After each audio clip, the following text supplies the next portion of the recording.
성부와 성자와 성령의 이름으로 말씀을 드립니다. 샬롬. 한 주간 잘 지내셨습니까? 네. 드디어 4월이 왔습니다. 그렇죠? 길가에 이렇게 걷다 보면 야생화들이 이렇게 활짝 피어 있고, 또 성당 울타리에 보면 겨자리도 피었고요. 또 여러저러한 것들이 이제 꽃몽울을 이제 활짝 피우려고 합니다. 긴 겨울을 이겨내고 예쁜 꽃들을 이렇게 피워내는 것처럼 우리도 사순절을 잘 이겨내어서 기쁨의 부활에 활짝 꽃피는 그런 신앙들이 되기를 간절히 소망해 봅니다. 이제 2주만 지나면 우리가 그렇게 고대하는 부활이 다가옵니다. 성령의 도우심으로 남은 이 사순절을 잘 견뎌내셔서 정말로 여러분들이 그렇게 고대하시는 기쁨의 부활을 맞이하는 우리 교우님들이 되시기를 주님의 이름으로 축원드립니다. 오늘은 주님께서 새 일을 시작하셨다 라고 하는 제목으로 말씀을 나누고자 합니다. 오늘 말씀을 통해서 저희가 먼저 기억해야 될 것은 주님에게 주도권을 드리고 순종하라 하는 것입니다. 오늘 일독서에서 이사야 예언자는 우리에게 이렇게 전하고 있습니다. 하나님께서 이스라엘 백성들을 위해서 새 일을 시작하셨다라고 말합니다. 자, 오늘 일독서 19절의 말씀입니다. 보아라, 내가 이제 새 일을 시작하였다. 이미 싹이 돋았는데 그것이 보이지 않느냐? 내가 사막에 큰 길을 내리라. 광야에 한 길들을 트리라. 아버지 하나님께서는 당신의 선택한 민족을 위해서 새로운 일을 시작하셨습니다. 그들이 하나님의 길에서 벗어났을 때 그들을 일깨워주고 그들을 다시 돌이켜서 당신과 함께하는 그런 새 시대로 늘 주님께서는 그렇게 바라시고 그런 일들을 시행해 오셨습니다.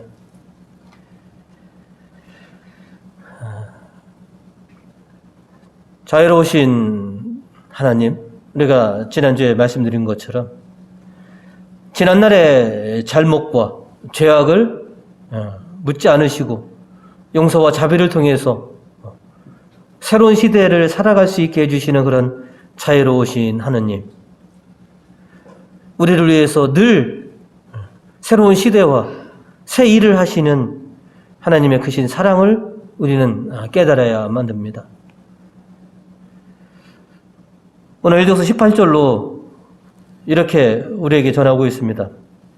지나간 일을 생각하지 마라. 흘러간 일에 마음을 묶어두지 마라. 내가 너희를 그렇게 너희의 잘못된 그런 지난 날을 통해서 내가 너희에게 발목 잡지 않을 것이다. 네가 나에 대해 어떻게 했는지 내가 그거를 두고두고 너한테 되뇌이지 않을 것이다. 이 모든 것들은 다 지나간 일이고 내가 이제 너희를 위해서 새 일을 했으니 너희도 새로운 마음으로 나와 함께 하자라고 하는 것이죠.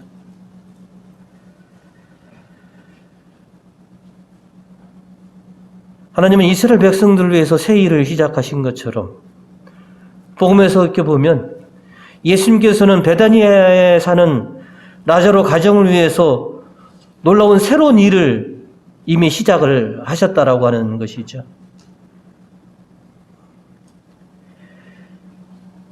예수님께서 라자로의 가정에 베푸신 이 새 일은 전혀 유례가 없던 그런 놀라운 새로운 일이었습니다. 죽었던 라자로를 다시 살리시고 그 가정에 눈물과 통곡의 그 가정을 기쁨과 웃음의 가정으로 바꿔주신 사건이 라자로를 다시 부활시키는, 다시 되살리는 그런 일이었습니다.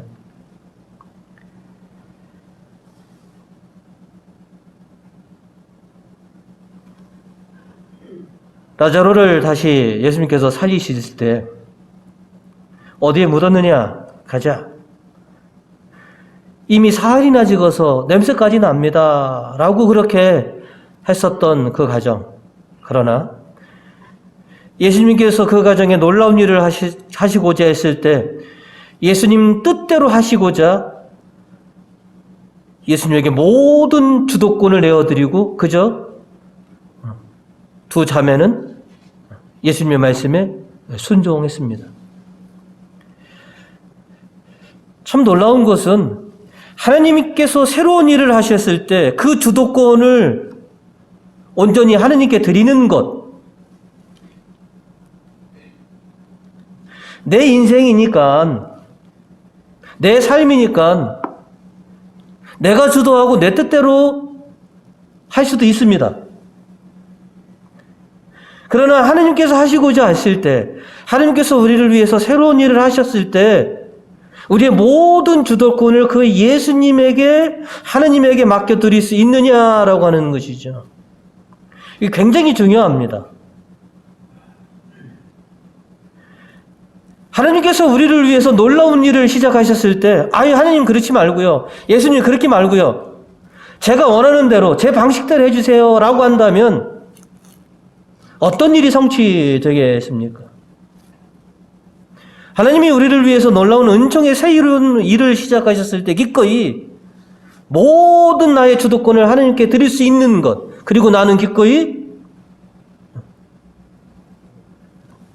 순종하는 이 모습이 하나님으로 하여금, 예수님으로 하여금 우리를 위해서 시작하신 그 새 일이 성취되게 하는 그런 비결이다 하고 하는 것이죠. 우리가 여태까지 살아오면서 내가 내 인생의 주도권을 가졌을 때 어떻게 됐는지 우리는 불보듯 뻔히 알고 있습니다. 내가 내 뜻대로 했었을 때, 내 인생의 주도권을 내가 쥐고 있었을 때 어떤 일이 있었는지 돌이켜보면, 진작에 내가 하나님께 내 인생의 주도권을 드릴 것, 모든 처분을 그저 하나님께 다 맡겨드릴 걸라고 우리가 후회가 막급입니다. 이제 우리를 위해서 새로운 일을 하시는 주님을 위해서 기꺼이 나의 모든 주도권을 하나님께 드리고 그저 저는 주님의 말씀대로 그저 순종하겠습니다. 따르겠습니다. 처분만 맡기겠습니다. 이렇게 주님에게 나의 주도권을 드리고 내가 순종했을 때 하나님께서 나를 위해서 시작하신 일들이 놀라운 성취로 결실을 맺을 것이다 라고 하는 것을 우리가 믿습니다. 이제 오늘도 새로운 한 주간이 시작되지 않습니까? 이 사순 5주일의 주도권을 내가 가질 것인가 아니면 하느님에게 드릴 것인가? 그리고 나는 기꺼이 주님의 말씀대로 순종하면서 그렇게 따를 것인가? 오늘 새롭게 열어주시는 내 인생, 나의 모든 그런 삶의 주도권을 주님에게 들음으로 인해서 주님께서 나를 위해서 시작하신 일들이 좋은 결실로 화답받는 그런 우리 교우님들 되시기를 주님의 이름으로 축원드립니다. 두 번째로는 하나님께서 주시는 그런 포상을 목표로 하라라고 하는 것이죠. 우리가 인생을 살아갈 때 꿈과 목표가 분명해야 합니다. 미래에 대한 꿈과 목표가 있는 사람은 그런 어떤 상황 속에서도 늘 행복감을 느끼게 됩니다. 왜? 언젠가는 내 꿈과 목표가 이루어질 것이기 때문에. 그러나 미래에 대한 꿈과 목표가 없는 사람은 절망과 좌절과 불행에 늘 휩싸일 것입니다. 오늘 이 독서를 통해서 바오로 사도께서는 필리피 교인들에게 자신의 꿈과 목표를 들려줍니다. 그리고 필리피 교인들이요, 나처럼 하나님에 대한, 하늘나라에 대한 그런 꿈과 목표를 가지고 여러분도 사십시오라고 우리에게 이렇게 전해주고 있습니다. 자, 먼저 이 독서 12절을 같이 한번 읽어보실까요? 나는 이 희망을 이미 이루었다는 것도 아니고 또 이미 완전한 사람이 되었다는 것도 아닙니다. 다만 나는 그것을 붙들려고 다람쥐칠 뿐입니다. 그리스도 예수께서 나를 붙드신 목적이 바로 이것입니다. 내가 지금 열심히 살아가는 것은 무엇이냐? 나에게는 꿈과 목표가 있습니다. 자, 13절과 14절의 말씀입니다. 같이 읽어보겠습니다. 형제 여러분, 나는 그것을 이미 붙들었다고 생각하지 않습니다. 다만 나는 내 뒤에 있는 것을 잊고 앞에 있는 것만 바라보면서 목표를 향하여 달려갈 뿐입니다. 하나님께서는 그리스도 예수를 통하여 나를 부르셔서 높은 곳에 살게 하십니다. 그것이 나의 목표이며 내가 바라는 상입니다. 여러분, 지금껏 이렇게 신앙생활 하시는 궁극적인 목표가 무엇입니까? 그렇죠. 하느님 나라, 구원, 또 하나님께서 나에게 주실 상이 우리의 희망이고 우리의 목표입니다. 그걸 위해서 우리가 지금 열심으로 달려가고 있는 것입니다. 그래서 바오로 사도는 하나님께서 주신 이런 포상을 기대하기 때문에 지금껏 자신이 살아오면서 쌓아왔던 것, 지금까지 소중하게 여겼던 것을 기꺼이 인생의 쓰레기로, 걸림돌로 그렇게 치부할 수 있었다. 세상에서 주는 것을 가지고 하나님께서 주는 것까지 다 가지고 있다. 불가능합니다. 우리 흔히도 그러잖아요. 두 마리 토끼를 쫓다 보면 어떻게 된다고요? 둘 다 잃을 수 있다. 바오로 사도도 내가 하나님께서 주시는 값진 것을 얻기 위해서는 내가 뭔가를 버려야 한다. 그 버린 것이 무엇이냐? 자, 오늘 이 독서 7절과 8절입니다. 같이 읽어보겠습니다. 그러나 나에게 유익했던 이런 것들을 나는 그리스도를 위해서 장애물로 여겼습니다. 그뿐만이 아니라 나에게는 모든 것이 다 장애물로 생각이 됩니다. 나에게는 내 주 그리스도 예수를 아는 지식이 무엇보다도 존귀합니다. 나는 그리스도를 위해서 모든 것을 잃었고 그것들을 모두 쓰레기로 여기고 있습니다.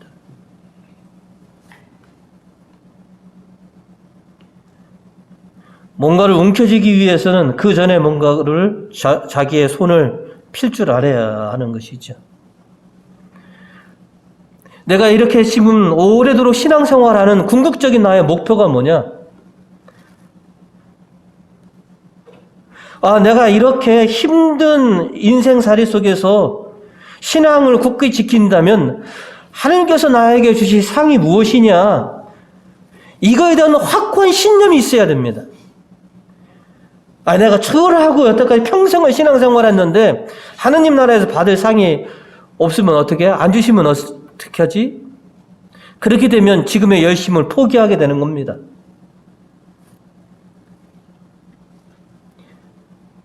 우리가 열심히 신앙생활하는 것은 하나님께서 분명히 나에게 엄청난 하나님 나라에서의 상과 이 세상에 축복을 주실 것이다 라고 하는 이런 확고한 신념이 있어야만 안 됩니다.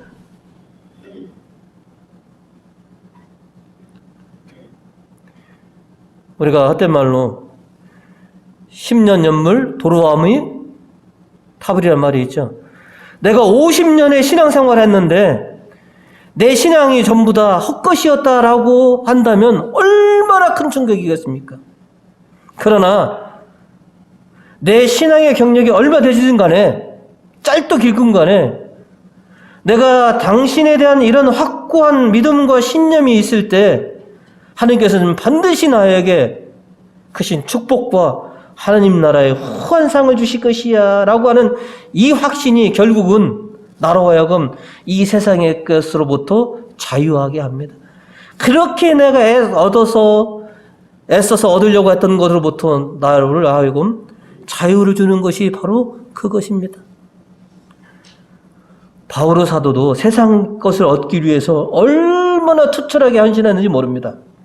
그러나 예수님을 알게 되고 예수님을 믿게 된 그 순간부터 지금껏 내가 갖고자 했던 것보다 하나님께서 주실 상이 더 크구나라고 하는 것, 그리고 하나님께서 반드시 이루어 주실 것이라고 하는 이런 확신이 결국은 바오로 사도로 하여금 내가 여태까지 얻으려고 했던 것은 모두가 다 쓰레기고 장애물이었습니다. 우리가 신앙생활 하는데 가장 어려운 게 뭡니까? 우리가 하나님께 가까이 가기 위해서 제일 어려운 게 뭡니까? 세상에서 말하는 부귀영화, 명예, 출세가 하나님을 가까이 하는데 가장 큰 걸림돌이요, 가장 큰 장애물이지 않습니까? 그러나 그거보다도 하나님께서 주실 상이 더 크구나, 더 값지구나. 아이들도 압니다. 큰 것과 작은 것 중에 어떤 것을 포기할 것인지, 둘 중에 하나를 포기해야 돼. 둘 다를 못 줘. 그러면 아이들이 뭘 선택하겠습니까? 훨씬 더 큰 것을 선택합니다. 우리가 이 세상 것과 영적인 것 중에 무엇이 더 크고 소중한 것인가를 우리가 깨달았을 때 우리는 더 크고 소중한 것을 취하게 될 것입니다. 바오로 사도는 그 선택을 한 것입니다. 이제 우리들도 선택의 기로에 섰습니다. 무엇이 더 값진 것인가? 그리고 내가 궁극적으로 이렇게 몇십 년 신앙생활하면서 얻고자 하는 그 하나님의 축복은 무엇이냐? 이제 여러분의 믿음에 대한 확신을 가지시고 또 하나님께서 주시는 하늘나라의 포상을 늘 생각하면서 지금 이 어려운 시기를 잘 믿음으로 견뎌내시는 그런 우리 교우님들 되시기를 주님의 이름으로 축원드립니다. 세 번째는 주님을 위해 새 일을 시작하라 하는 것입니다. 주님께서는 우리를 위해서 늘 새 일을 시작하시는데 우리는 주님을 위해서 무슨 일을 하고 있느냐 하는 것이죠.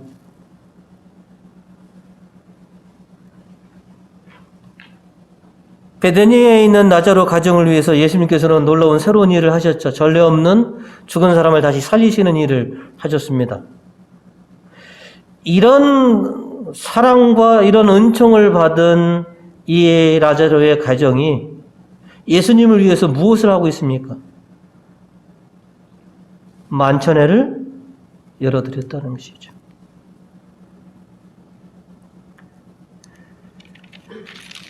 오빠의 죽음으로 인해서, 자신의 죽음으로 인해서 어둠에 휩싸였던 이 라자로의 가정.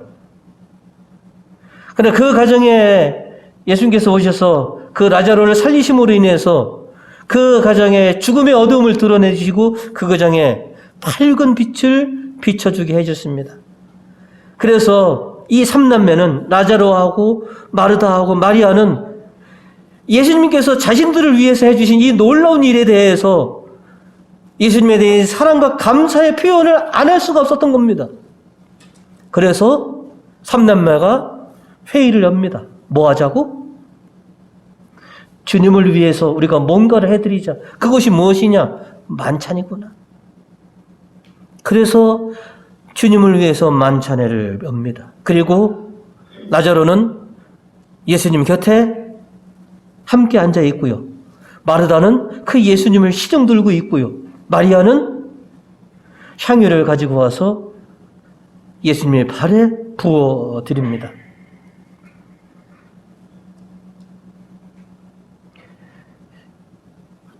예수님이 자신들이 한 그런 놀라운 일을 통해서 이 가정은 세상 그 어떤 가정에 경험할 수 없었던 그런 기쁨과 행복을 맛보았습니다. 여러분, 우리도 이렇게 장례식장이나 가족들의 죽음을 대하면, 그죠? 얼마나 참 참담하고, 애통합니까? 가장가와 같았던 오빠였었죠, 라자로는. 그죠? 그 오빠의 죽음, 그 참담한 속에 있었던 그들을 이제 예수님께서는 새로운 그런 가정으로 이렇게 바꿔주십니다. 오늘 시편 5절과 6절을 보시면 눈물을 흘리며 씨 뿌리는 자 기뻐하며 거두어들이리라. 씨를 담아들고 울며 나가는 자 곡식단을 안고서 노랫소리 흥겁게 들어오리라. 예수님께서 라자르의 가정을 이렇게 바꿔주신 겁니다. 그들의 눈물과 그들의 통곡을 기쁨과 웃음으로 바꿔주셨어요. 그러니 예수님을 위해서 뭐라도 좀 해드리고 싶었던 거 아니겠습니까? 여러분도 그러시지 않습니까? 여러분 집안에 어떤 은인이 오면 어떻게 되십니까? 그죠? 뭐라도 좀 그분을 위해서 뭐라도 대접해드리고 그분을 이게 좀 뭔가 도움이 좀 되고자 하지 않겠습니까? 그래서 오늘의 만찬을 계획하고 실행을 하는 것입니다. 그런 만찬 중에 마리아가 예수님의 발에 향유를 부어 드립니다. 그 향유의 가격은 당시 가격으로 300데나리온, 오늘날의 근로자 300명의 하루 일당 얼마겠습니까? 하루에 10만 원씩 해도 3천만 원이죠. 그죠? 엄청나게 큰 액수죠.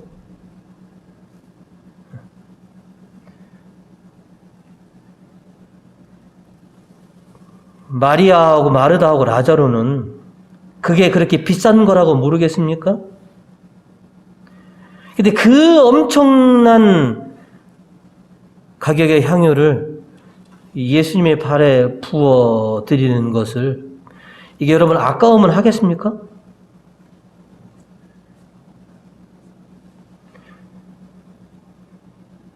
$3천만 원을 쏟아서 이렇게 흔적도 없이 사라지는 거지 않습니까? 아까우면 하겠습니까? 누가 이거 강압적으로 시키면 하겠습니까?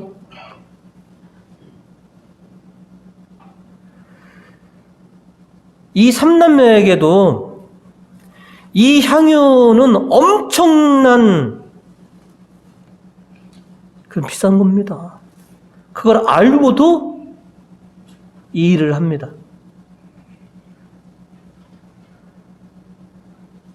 왜? 아깝지 않았기 때문에. 예수님을 위해서라면 전혀 아깝지 않았기 때문에. 그리고 사람들의 시선을 아랑곳하지 않습니다. 오늘 여기서 유다가 대표로 왔지만 유다뿐이겠습니까?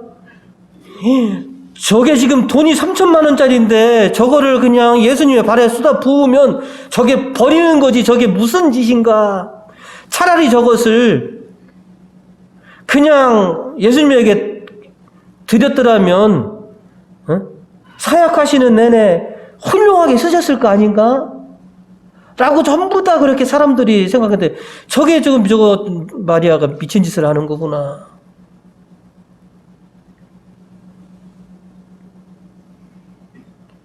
그러나 마리아는 그렇지 않았습니다. 여러분, 우리 가장이 친구들 10명 집에 초대한다라고 부인하고 식구들하고 상의합니까? 안 합니까? 자, 예수님 포함해서 12명입니다. 그리고 거기에 딸려오는 사람이 몇 명이겠습니까? 만찬을 한다. 누가 독단적으로 할 수 있습니까? 없습니까? 오늘날 가정에 누가 20명 정도 남편이 데리고 들어오면 여러분 어떻게 하십니까? 그날저녁으로 뭐가 일어나요?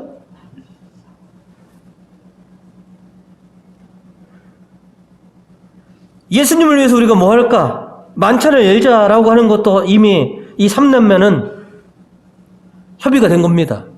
그리고 마리아가 예수님에게 향유를 부어드리는 것, 이거 마리아의 즉흥적이고 독단적인 일이겠습니까?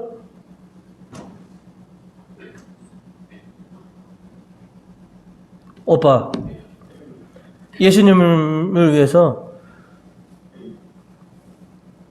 내가 이렇게 신주단지처럼 모셔두는 것, 나 시집 가려고 준비해놨던 이거 예수님을 위해서 드릴게. 언니와 오빠가 동의하지 않았으면 이 일이 일어났겠습니까? 야, 그게 어떤 건데? 예수님을 위해서라면, 오빠를 살려주신 예수님을 위해서라면, 우리 가정의 눈물과 슬픔을 걷어가 주신 예수님을 위해서라면 하나도 아깝지 않아. 이 삼렘마가 서로 그것이 동의가 됐기 때문에 마리아가 그런 일을 예수님을 위해서 할 수 있었던 것 아닌가.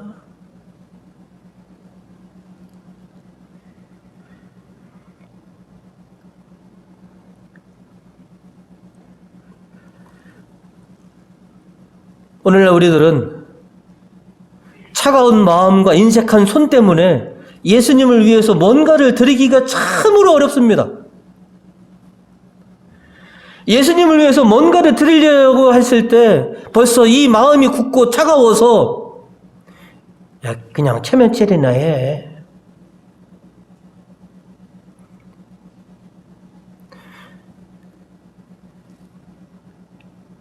예수님을 향해 차가운 마음과 인색한 손을 가진 사람은 결코 주님을 위해서 자신의 것을 기꺼이 내어놓지 못합니다. 그러나 이 삼남매는 그렇지가 않았습니다. 예수님을 위해서 절대 아깝지 않았고, 예수님을 위해서라면 자신의 모든 것까지 다 내어놓으려도 부족하기 그지없습니다. 라고 그렇게 느꼈던 것입니다. 그래서 만찬에도 열고 마리아가 그렇게 소중하게 여겼던 향유도 예수님의 발에 부어 드릴 수 있었던 것입니다. 가족이 모두 동의한 겁니다. 그래. 우리 가정을 위해서 하신 예수님을 생각하면 우리가 뭔들 못하리겠냐.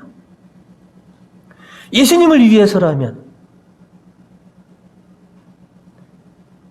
따가운 시선들이 마리아를 봅니다. 그리고 그것을 말리지 못하는 언니 마르다와 오빠 라자로를 추궁합니다. 그때 예수님께서는 그들의 그 행동을 두둔해 줍니다.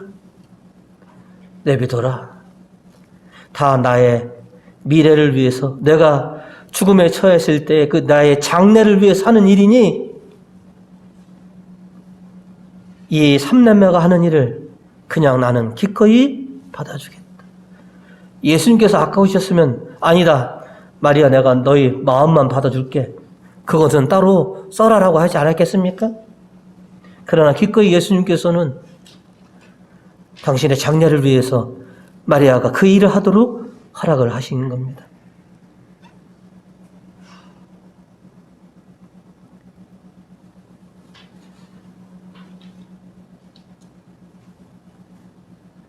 라자로와 마르다와 마리아는 그렇게 자신들을 위해서 해주신 예수님을 위해서 무언가를 했습니다.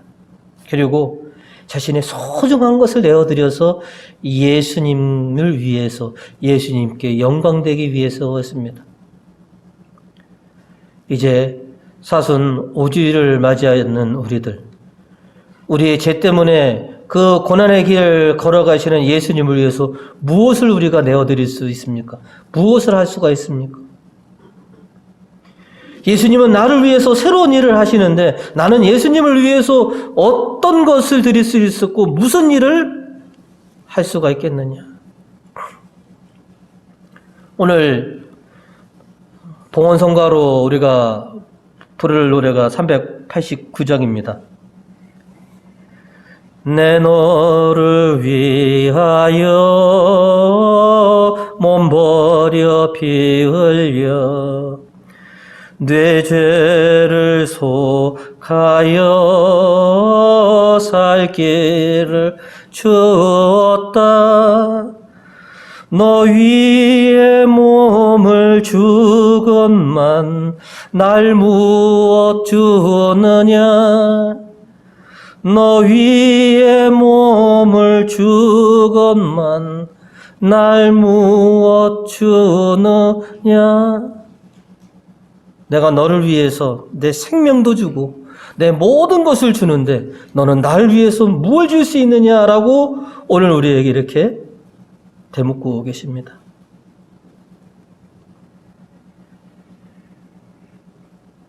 주님은 우리에게 새 생명과 구원을 가져다 주셨습니다. 우리는 그러한 예수님을 위해서 무엇을 드릴 수 있겠습니까? 이 사순 5주일 여러분에게 무한한 사랑과 자비를 베풀어 주신 그 예수님을 위해서 여러분과 무언가를 드릴 수 있는 그런 우리 교우님들이 되시기를 주님의 이름으로 축원드립니다.